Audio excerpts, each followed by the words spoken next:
So now that we've finished our summer science notebook, it might be time to start thinking about how we organize our entries.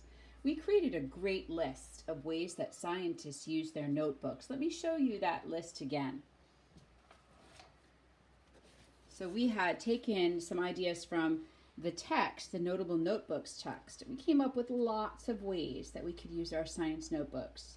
So today I wanted to focus on recording some observations, doing some detailed notes or sketches with labels, drawings, and yeah, that's the first entry that I wanted to share with you today. So let me show you a few other aspects of the notebook. I like to create an index in the back. Now, you certainly could do a table of contents in the front. I kind of save this front page for doodles or quotes or things that, just kind of inspire me, so that when I open up my notebook, I get a little shot of inspiration. Like here I wrote, attention as a practice, a habit of mind. And here I've written fullest expression. So I don't really have a plan for this. So you can see I have some entries already. I have some data from the experiment we did with different household solutions to test the pH. And I want to show you how I go about creating a list of what's in here. So if I want to find something, I don't have to flip through the whole notebook, although that's fun. I go all the way to the back and I make an index. So I count back around 13 pages and I put at the top, what's in this notebook? And then as you can see, I've just divided each page in half and I put a letter. So you guys know the alphabet, I don't have to show you. But let's go to P for pH so I can show you how that has been entered into my notebook. Sometimes the pages stick together. So pH testing with cabbage indicator and pH scale with colors. And that's on pages 1 to 3. So if I wanted to go back and find that, I go to flip to page 1 to 3. Here's my page 1 in the lower right corner. And then I see I've got my indicator, some of my questions, and my data from my test. Now I just number the odd pages. So I just pick up my book and I go 3, 5, 7, 9, etc. I know that I don't have to do this other page with the even number. So that's how I do it. So today I'd like to do a new entry with you in our book, and I'd like to use some resources. So on the STEAM web page, you can find a PDF of this chart. This comes from a book called Nature Anatomy. You can also find the author and other information on the STEAM mrsrankin.weebly.com. So I put this right here because I wanted to remember the important parts about identifying leaves, the shape, the margin, and the venation or the vein pattern. And then I also made a rubbing to put here in my notebook, and I just taped it in as a little flap. And then these are the different parts of a leaf because I want to make sure that I'm thinking about this question. How would a botanist describe a plant they wanted to identify? What are the important parts of a leaf for identification purposes? The shape, the margin, the vein pattern. So I have a little reminder there. I'll show you how I did that rubbing in just a minute. So I just went out in my yard and I looked at some plants. I put them in there, but I don't really remember what they are. So I wondered if I could use the leaf as an aid in identifying these plants. So I'm going to use this information about shape, margin, and vein pattern, and also the parts of a leaf.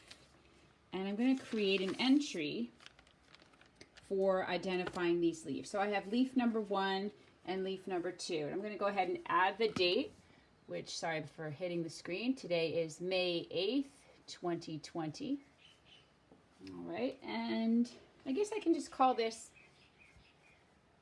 leaf identification.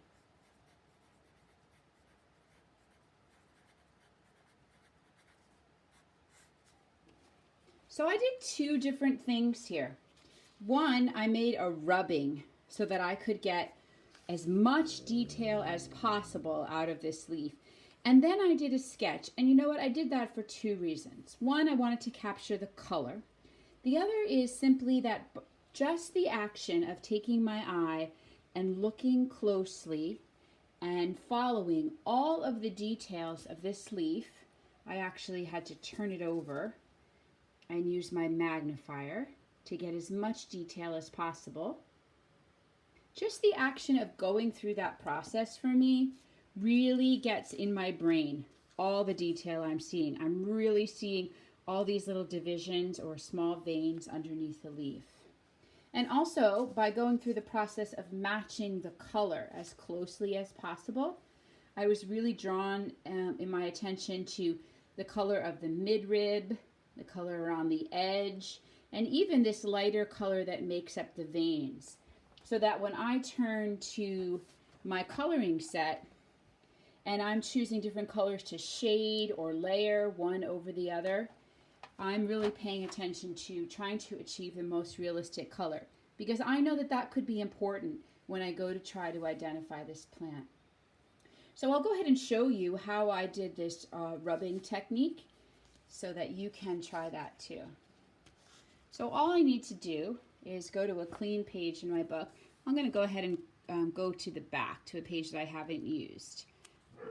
And then I'm going to find the page that I want to do the rubbing on, and I'm going to feel along the leaf. This one is very waxy. It's not very, I've kind of flattened it out a little bit. So I think I might turn to this other leaf for demonstration. I'm going to use the side of the leaf that has the most relief, the most texture, which here is the underside.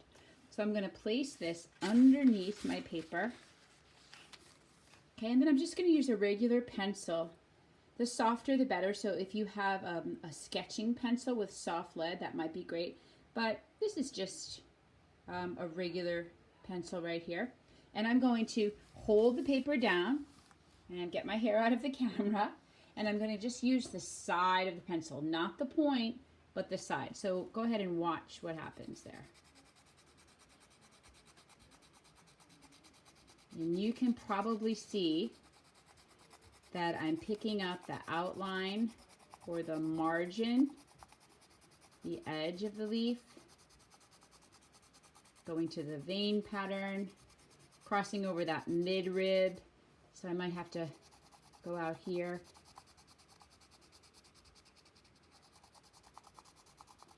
And I'm just going to continue that all the way around. So I'm going to go up until I see the very point or the apex of the leaf. And then I know I can start going down this way.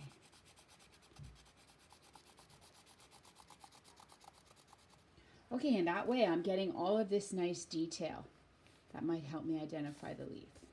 Okay, so that's just how to do that rubbing on the side. And then I will switch back to my index here. I'm going to go to L for leaf. Leaf observation and identification, pages 14 to 17. All right, so when I want to talk to somebody about what I've got in my notebook, I can use my numbers in my lower right, which are my odd numbers. And I can go back here, page 14 through 17. All right, so that's how we might be able to use some resources, leaf identification resources, and then go ahead and record our observations with a rubbing and with an illustration that we can add color to. I'm going to go now and I'm going to use this resource to fill this in. So I'm going to say, what is the shape of my leaf? What is the shape of this leaf? It looks a little bit like that, doesn't it? Okay, so if I look very carefully and read that word, it says lanceolate. That's an interesting word. That's a new word for me. I guess it's like a lance. Okay, how about the margin? That's this edge here. The margin. Let's go back here. Well, I don't know. What do you think? These two look similar. Let's see, this is a little bit more rounded. This is a little more narrow. This is more like a saw. This is roundy. I think it's crenate. prenate. Okay.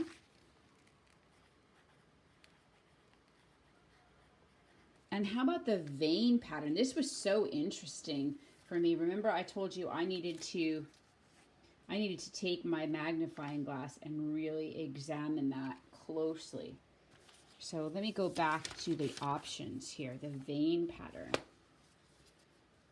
Okay, so does it come straight up? Yes. Okay, so it looks like these are my two choices. What's the difference? This is like a strong midrib, which we have going out, and this is more like U-shaped, these veins, and these are more straight. So I'm going to say it's pinnate. That is the vein pattern.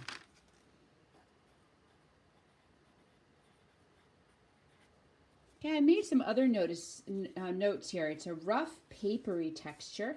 That might be important. And I've tried to use my shading to show that there are some lighter portions and some darker, but these veins, and I want to make sure I'm using the right word, so I'm going to go back here.